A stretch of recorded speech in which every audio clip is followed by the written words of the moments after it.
अगर आप 2026 में दुबई की ट्रिप प्लान कर रहे हैं विथ फैमिली, जिसमें आपके पेरेंट्स भी हैं, किड्स भी हैं, लेकिन आपको कन्फ्यूज़न है कि दुबई सेफ़ है कि नहीं, कौन कौन सी प्लेसेस कवर करनी चाहिए, कितना बजट लगेगा, किस तरह से ऐसी आइटनरी बनाए जिसमें कि ट्रिप में एन्जॉयमेंट ज़्यादा हो और भागना दौड़ना और स्ट्रगल कम हो, तो ये वीडियो आपके लिए है। इस वीडियो में मैं आपको बताऊंगा कि कैसे हमने अपनी दुबई की पर्सनल ट्रिप प्लान करी 7 नाइट्स 8 डेज़ की, और जो हमारी लैंड आइटनरी थी वो 1 लाख से भी कम पड़ी पर पर्सन। और इस वीडियो के एंड में कुछ ऐसे टिप्स दूंगा जिससे हमारा पूरा जो ये दुबई का ट्रिप है बड़ा कंफर्टेबल रहा, बहुत ही कन्वीनियंट रहा। नमस्कार दोस्तों, वेलकम टू द चैनल।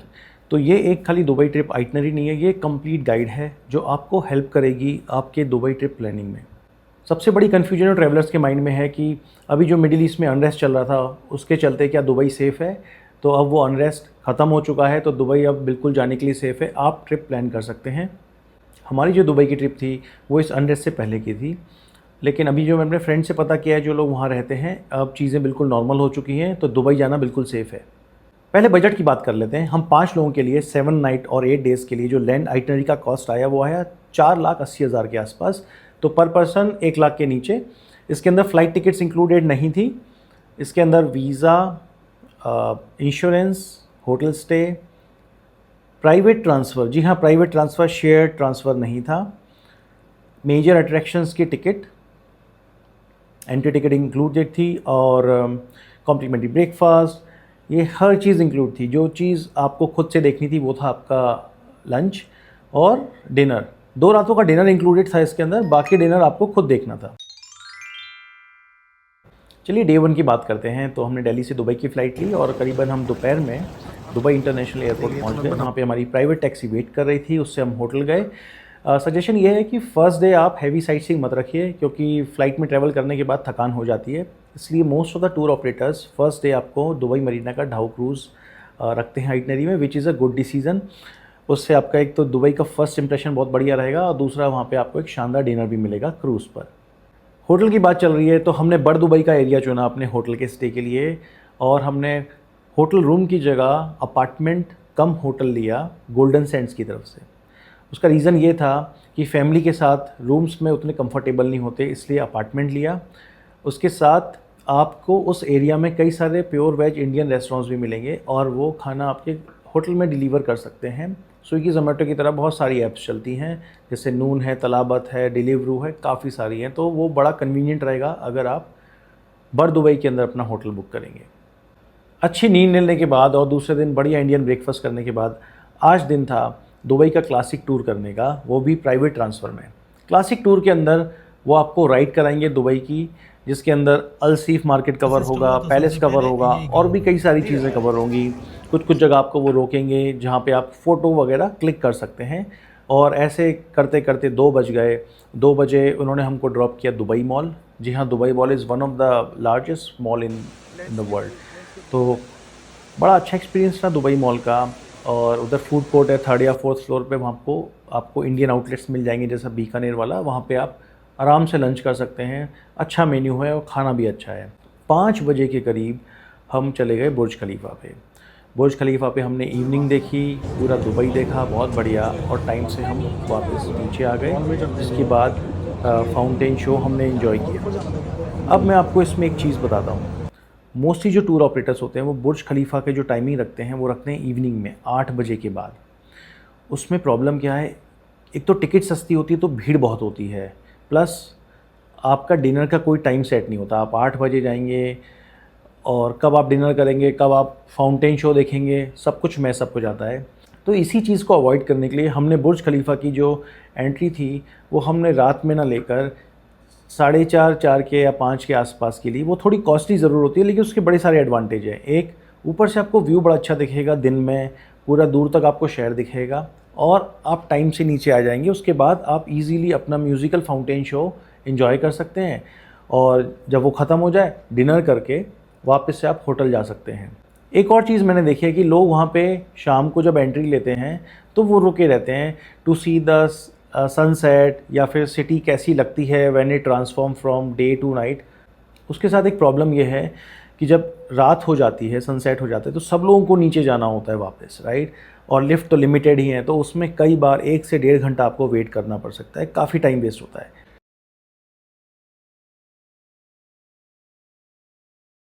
अच्छी नींद लेने के बाद तीसरे दिन बढ़िया ब्रेकफास्ट करने के बाद हमारा फर्स्ट हाफ फ्री था और सेकंड हाफ में हमको जाना था मिरेकल गार्डन और ग्लोबल विलेज। फर्स्ट हाफ में हम मीना बाज़ार और बुर्ज दुबई का मार्केट देखने चले गए। 2 बजे के करीब हमारी टैक्सी आई, उससे हम मिरेकल गार्डन गए। मिरेकल गार्डन बहुत बढ़िया है, पूरा फ्लावर्स का है, बढ़िया है, एकदम देखने में अच्छा लगता है, काफ़ी बड़ा है और अच्छी तरह वेल मेंटेन्ड है। टिकट इसकी सब आपके पैकेज के अंदर इंक्लूडेड है। वहाँ पे करीबन 2 से ढाई घंटे स्पेंड करने के बाद हमारी टैक्सी हमको लेके गई ग्लोबल विलेज। अब ग्लोबल विलेज में क्या है, ज़्यादातर टूर ऑपरेटर 5 से 6 घंटे का टाइम रखते हैं, जबकि इतने की ज़रूरत नहीं है। Max to max 2 to 3 hours. जी हाँ, ग्लोबल विलेज में हर कंट्री का एक पर्टिकुलर एरिया है जहाँ पे कंट्री स्पेसिफिक सामान मिलता है। It's a very huge. तो 6 घंटा तो बहुत ज़्यादा हो जाता है, तो आप अपने टूर ऑपरेटर से पहले ही बात कर लीजिए कि भाई मुझे 3 घंटे ही रुकना है, इससे ज़्यादा मैं नहीं रुकूँगा। डे 4 हमारे ट्रिप में 2 डेज़ और 1 नाइट अबू धाबी का भी था, यास आइलैंड का। तो डे 4 हम सुबह हमारी टैक्सी ने हमको पिकअप किया और हम चल दिए अबू धाबी। जितना जल्दी निकलेंगे उतना बेटर रहेगा। वैसे तो देखिए डिस्टेंस करीबन मेरे ख्याल से 125 किलोमीटर का है, लेकिन अगर जल्दी निकलेंगे तो आप काफ़ी सारा ट्रैफिक बीट कर सकते हैं। विद इन 3 आवर्स हम अबू धाबी पहुँच गए और जो हमारा अट्रैक्शन था वो था टीम स्लैब। बहुत ही शानदार अट्रैक्शन है ये, एक मॉडर्न अट्रैक्शन है जो अभी अभी इंट्रोड्यूस हुआ है अबू धाबी के अंदर। कुछ लेज़र लाइट्स हैं, कुछ अलग तरीके का अट्रैक्शन है।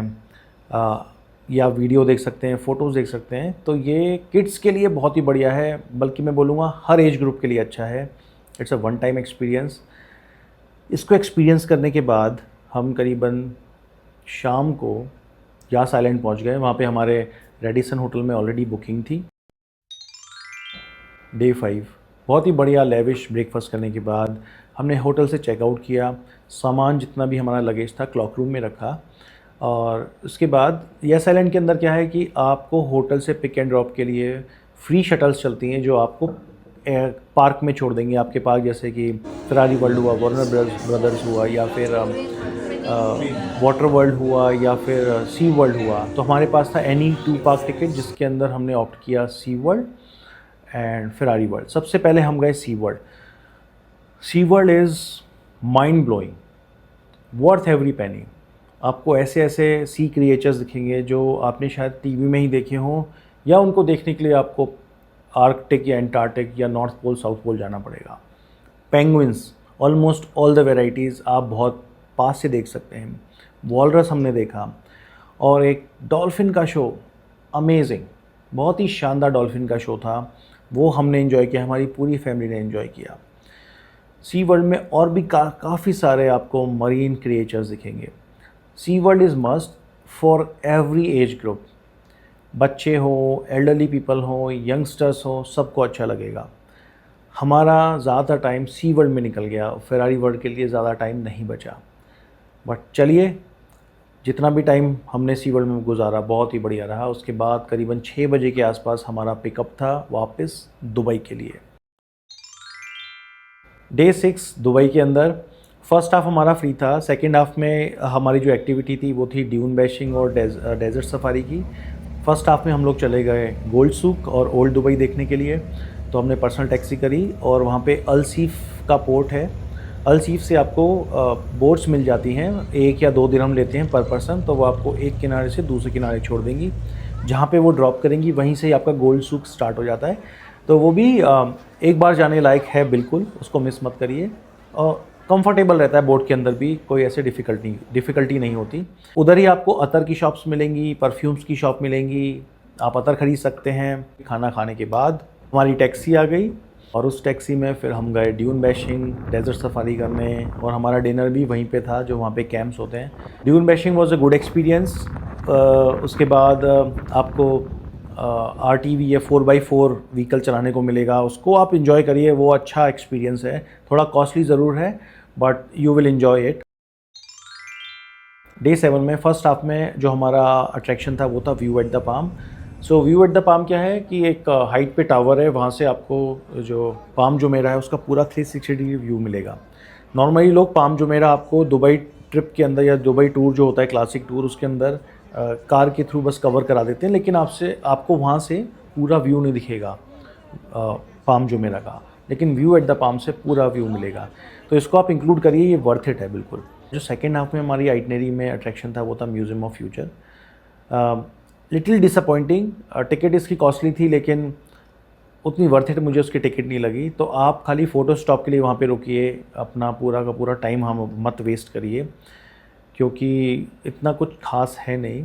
फ़ोटोज़ देखते हैं म्यूज़ियम ऑफ फ्यूचर की, वो आप बिना टिकट के भी आप वहाँ से उस तरह का फ़ोटो आप क्लिक करा सकते हैं। इसी तरह से एक दिन हमने दुबई फ्रेम देखा था, वहाँ पे भी टिकट लेने की ज़रूरत नहीं है, वो आपका सिटी टूर के अंदर ही कवर हो जाता है।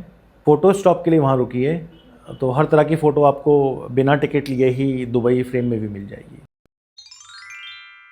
और लास्ट डे हमने होटल में फ़र्स्ट हाफ में रेस्ट किया, ब्रेकफास्ट किया, चेकआउट कर लिया और उसके बाद इवनिंग में हमारी फ़्लाइट थी बैक टू इंडिया, और इस तरह से हमारा दुबई ट्रिप कंप्लीट हुआ। पूरे दुबई ट्रिप को एक्सपीरियंस करने के बाद मैं आपको कुछ ऐसे टिप्स दूंगा जो ज़रूरी है कंफर्टेबल ट्रिप के लिए। पहला टिप ये है कि एक ही दिन में 4 से 5 अट्रैक्शन मत करिए, उसको लिमिटेड रखिए। दूसरा टिप ये है कि प्राइवेट ट्रांसफ़र रखिए। अगर आपके साथ किड्स हैं, पेरेंट्स हैं, तो private transfer is value for money.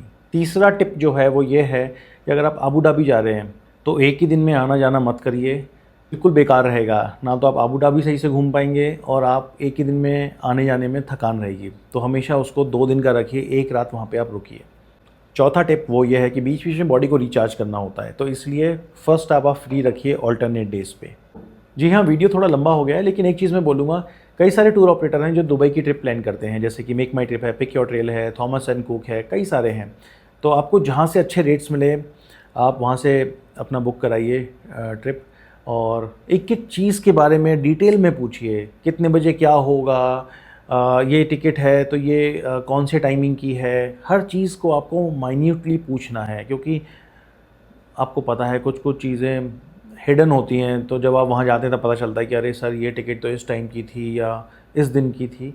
वो सब चीज़ें आप शुरू में ही क्लियर कर लीजिए। तो आई होप अगर आप भी दुबई का ट्रिप प्लान करें तो आपका ट्रिप बहुत ही बढ़िया रहे, मेमोरेबल रहे और कंफर्टेबल रहे। चलिए दोस्तों, मिलते हैं अगले वीडियो में। Bye bye and take care.